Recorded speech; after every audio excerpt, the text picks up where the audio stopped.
It is Monday, August 11th. It's 8:30 a.m., and this is an update of my week. Let's first look at what I accomplished last week. Now, I did give you a warning that there would not be much accomplished last week because from Wednesday to Sunday, I was out of town.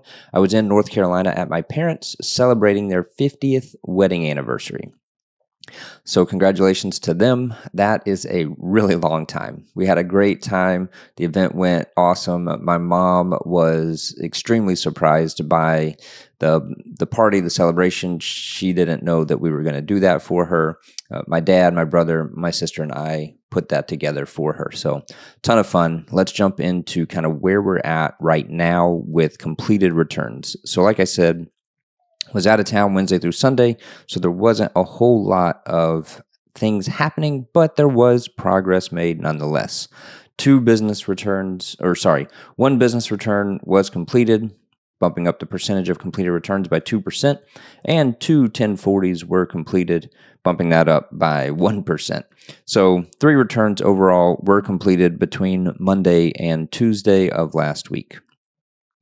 In process returns this week, we've got 26 1040s in process and 9 business returns in process. So the business returns did go up. That means that I got more information from one of the businesses and that is ready to go. The personal returns went down by 1, but I completed 2. So I guess there's one more in there that I got more information from.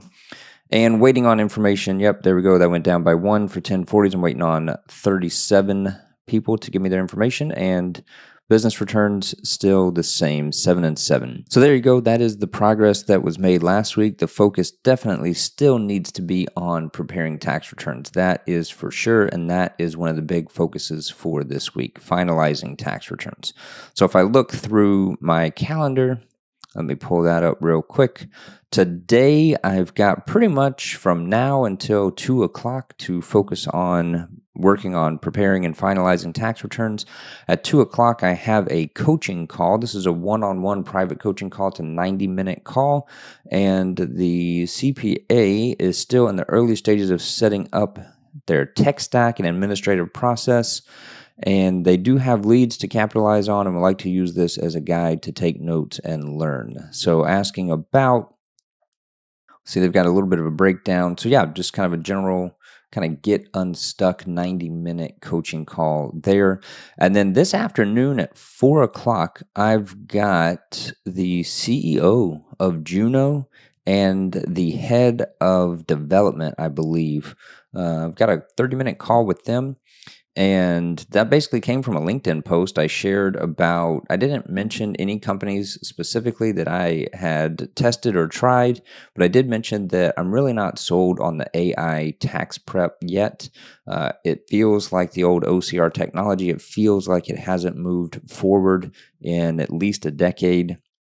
I think that there's a lot of good case studies for OCR technology and the AI. I'm not saying that it's not valuable or beneficial to anyone out there, but the way that I currently prep returns, the way that I currently run my practice, it would give me a small bump, but it's not worth the cost to me at this point.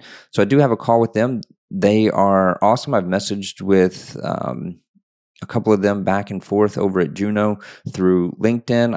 Again, the post that just said, hey, I'm not really into AI right now. I don't think it's there yet. They reached out. They wanted to hear my feedback. They don't just want people singing their praises. They want to improve their product. So that is awesome and hopeful. Because if they're listening to actual practitioners who don't just think that it's the best thing ever, but are giving them constructive feedback and telling them, here's how it could be better, here's what would lead me to want to use it, that's just going to improve it more and more. So again, how they saw the post, I don't know. Not real sure how big that company is. It's still definitely in startup phase, I would imagine. But it's cool that they reached out and wanted to have a 30-minute call and just hear kind of what my experience was so that they can continue to get feedback and improve their product. So that's pretty awesome. So I'll give some feedback after that too and look forward to that. I'm going to continue to try Juno, especially once they get the integration with TaxDome up and running where you can push documents straight from there into Juno. I definitely will continue testing it and seeing if it eventually makes sense for me to use it in my practice as well. On Tuesday is fairly wide open. There's some kid stuff going on that day. Our kids aren't back to school yet. They go back next week.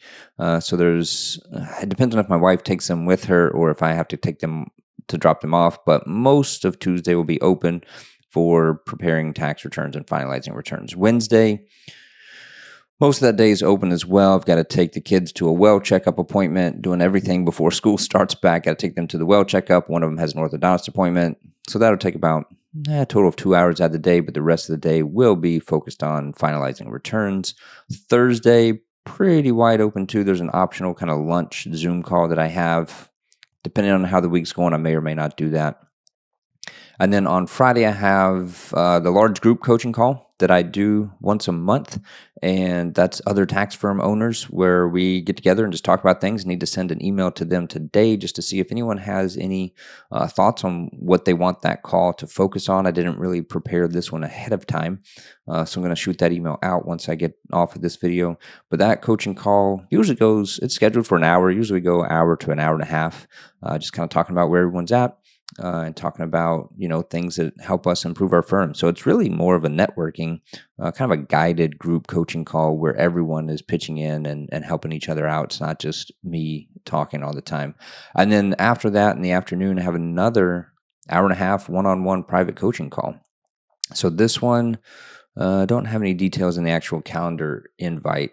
He sent me an email, so I got to check that. But hour and a half, kind of, again, a 90-minute coaching call, kind of get unstuck, figure out what your next step should be, talk through some things,